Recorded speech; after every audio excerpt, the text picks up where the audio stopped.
Hi hello കൂട്ടുകാരെ, എല്ലാ കൂട്ടുകാർക്കും മഴ തോരും മുൻപ് സീരിയലിൻ്റെ നാളത്തെ ഒരു അടിപൊളി പ്രൊമോ റിവ്യൂലേക്ക് സ്വാഗതം. ഈ സീരിയലിനെ സ്നേഹിക്കുന്ന കൂട്ടുകാർ പ്രൊമോ റിവ്യൂന്ന് ലൈക്ക് അടിച്ചും സബ് ചെയ്തൊന്ന് സപ്പോർട്ട് ചെയ്തിട്ട് കാണണേ കൂട്ടുകാരെ. അങ്ങനെ നമ്മുടെ മനുവിനോടാണെങ്കിൽ വൈജയന്തി പറയാണ്, നീയല്ലേ അവളെ കൊണ്ടുവന്നേ, അപ്പോൾ നീ തന്നെ വേണം ഇതിനൊരു അവസാനം കാണാമെന്ന് പറയാണ് വൈജയന്തി മനുവിനോട്. അത് കേട്ടതോടുകൂടി മനുവിനാണെങ്കിൽ സങ്കടവും ദേഷ്യവും ഒക്കെ ഒരുമിച്ച് വരികയാണ് കേട്ടോ സുഹൃത്തുക്കളെ. മനുവാണെങ്കിൽ നേരെ പോയിട്ട് അലീനേനെ കാണാൻ പോവാണ്. ആ സമയത്താണെങ്കിൽ അലീന കിച്ചൻ്റെ ഒരു മൂലയിൽ ഇങ്ങനെ ഇരിക്കുകയാണ് സുഹൃത്തുക്കളെ, ചുരുണ്ട് കൂടിയിട്ട്. അലീനയുടെ ആ ഒരു ഇരിപ്പ് കണ്ടിട്ട് നമ്മുടെ മനുവിൻ്റെ മനസ്സൊക്കെ തകർന്നു പോവാണ്. അലീന എന്ന് പറഞ്ഞ് വിളിച്ച് അലീനനെ എണീപ്പിക്കാൻ നോക്കണ സമയത്ത് അലീനയ്ക്ക് എണീറ്റ് നിൽക്കാൻ കൂടി പറ്റുന്നില്ല. അലീന അവിടെ അമ്മന്നടിച്ച് വീഴാൻ പോവാണ് സുഹൃത്തുക്കളെ. അപ്പോഴാണെങ്കിൽ നമ്മുടെ മനു താങ്ങി പിടിച്ചിട്ട് പറയണത്, എന്താ അലീന, എന്താ നിനക്ക് പറ്റിയതെന്ന് ചോദിക്കുകയാണ്.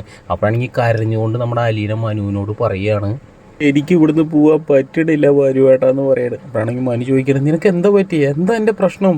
അപ്പോഴാണെങ്കിൽ അലീന പറയാണ്, എന്നെ അവർ വേണമെങ്കിൽ കൊന്നോട്ടെ എന്ന് പറയണം. അപ്പോഴാണെങ്കിൽ മനു അലീനോട് ചോദിക്കുകയാണ്, ആരെങ്കിലും നിന്നെ പേടിപ്പിച്ചോ അലീന, എന്താ എൻ്റെ പ്രശ്നം, തുറന്ന് പറയാമെന്ന് പറയാണ്. അലീനയാണെങ്കിൽ ഒന്നും പറയാണ്ട് ഇങ്ങനെ പൊട്ടിക്കരയാണ് കേട്ടോ സുഹൃത്തുക്കളെ. ആ പാവത്തിൻ്റെ കരച്ചിൽ കാണുമ്പോൾ സഹിക്കില്ല, അത്രയും മാത്രം മനസ്സ് തകർന്നിട്ടാണ് ആ പാവം കരയണത്. പിന്നീടാണെങ്കിൽ നമ്മുടെ മനു ആണെങ്കിൽ മുത്തശ്ശിയോട് വന്നിട്ട് പറയുകയാണ്, വൈജയന്തി പോക്കരിയും ബാലചന്ദ്രൻ പോക്കരിയും നേർക്ക് നേർക്ക് നിന്ന് അടിച്ച് തീർക്കണം, എന്നാലേ ഈ ഒരു പ്രശ്നത്തിന് തീരുമാനം ഉണ്ടാവുള്ളൂ എന്ന് പറഞ്ഞിട്ട് നമ്മുടെ മനു ആണെങ്കിൽ പോവാൻ നിൽക്കാനാട്ടോ സുഹൃത്തുക്കൾ. ആ സമയത്താണെങ്കിൽ ബാൽക്കണിയുടെ മോളിൽ നിന്ന് നമ്മുടെ ബാലചന്ദ്രൻ മനുവിനെ നോക്കുന്നുണ്ട്. അപ്പോഴാണെങ്കിൽ മനു ഇങ്ങനെ ബാലചന്ദ്രനെ ഇങ്ങനെ നോക്കുകയാണ് കേട്ടോ സുഹൃത്തുക്കളെ. പാവം പിടിച്ച ബാലചന്ദ്രനെ എന്ത് ചെയ്യാൻ പറ്റും? ബാലചന്ദ്രൻ്റെ ഒരു അവസ്ഥ ആലോചിക്കുമ്പോൾ പാവം തോന്നുന്നു സുഹൃത്തുക്കളെ. അപ്പോൾ എല്ലാവരും ഒന്ന് ലൈക്ക് അടിച്ചും സബ് ചെയ്തും ഒന്ന് സപ്പോർട്ട് ചെയ്യണേ കൂട്ടുകാരെ.